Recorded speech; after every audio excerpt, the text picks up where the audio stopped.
Cook with Komali season 5ல semifinal ரவுண்ட்ல பாதியிலேயே மணிமேகலை வந்து பார்த்தீங்கன்னா, ஷூட்டிங் ஸ்பாட்ல இருந்து கிளம்பிட்டாங்க.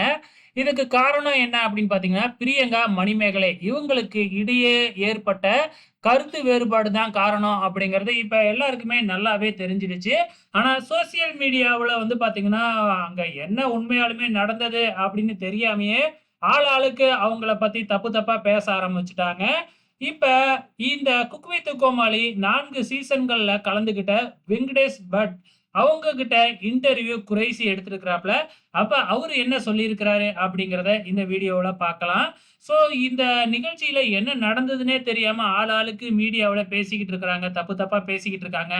அவங்க எல்லாத்தையுமே செருப்பால அடிக்கணும். உண்மைய சொல்லணும் அப்படின்னா, இத பத்தி அவங்க 2 பேர் மட்டும் தான் பேசணும். மத்தவங்க யாருமே பேசவே கூடாது அப்படின்னு சொன்னாங்க. உடனே குறைஷி பக்கத்துல இருந்துகிட்டு, "நானும் ஒரு வீடியோ போட்டிருக்கேன் அத பத்தி" அப்படின்னு சொன்னாங்க. அதுக்கப்புறம் "நீ ஸ்பாட்ல இருந்ததுனால அத பத்தி கவலை இல்ல. ஏன்னா உனக்கு என்ன நடந்ததுன்னு தெரியும் இல்லையா? ஸோ இல்லாதவங்கலாம் பேசுறாங்க இல்லையா? அத பத்தி தான் நம்ம செஃப் வெங்கடேஷ் பட் சார் சொல்லியிருப்பாரு. உண்மைய சொல்லணும் அப்படின்னா, மணிமேகலை, பிரியங்கா இவங்க 2 பேருமே எங்க வீட்ல இருக்கிற பொண்ணுங்க மாதிரி தான்.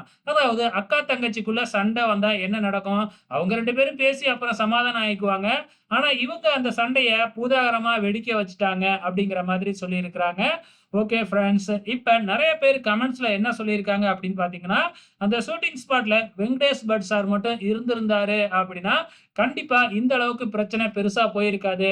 அவரு வந்து பார்த்தீங்கன்னா, எல்லாத்தையுமே சமாளிச்சிருப்பாரு அப்படிங்கிற மாதிரி நெறைய பேர் கருத்து சொல்லிக்கிட்டு வராங்க. உங்களோட கமெண்ட்ஸ மறக்காம இந்த வீடியோ கீழ கமெண்ட் பண்ணுங்க.